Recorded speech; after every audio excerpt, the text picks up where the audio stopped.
আজকে আমি চলে এসেছি বেকার ভাতা খেলতে। হ্যাঁ, কালকের থেকে যে শুরু হয়েছে না, কে টাকা পেয়েছে কে টাকা পায়নি এটা খুললে দেখো। তা তোমরা কেউ পেয়েছো নাকি বেকার ভাতার টাকা?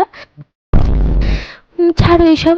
আজকে আমি আবার চলে এসেছি সিএস ম্যাচ খেলতে। আর আজকে আমার মূল উদ্দেশ্যই হচ্ছে টিমমেট কি তোতলাচ্ছে কেন ভাই? ওই ছাগল রোগ কথা বলতে পারে না, কথা আটকে যায়।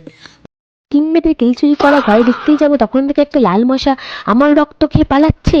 আমি তাকে গিয়ে মশার মতন টিপে মেরে ফেলে দিই, তখনই দেখি ওটা আমার টিমমেটের কিল ছিল।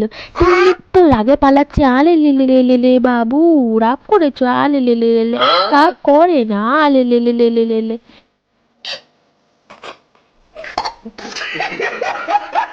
ওর এখন রাগ ভানোর টাইম নেই। তাড়াতাড়ি করে আমি লুঙ্গি উঠিয়ে পালাই, কারণ পিছন দিক দিয়ে একজন ড্যামেজ দিচ্ছে, তাকে মেরে চার পায়ে এনে দিই। ওরে,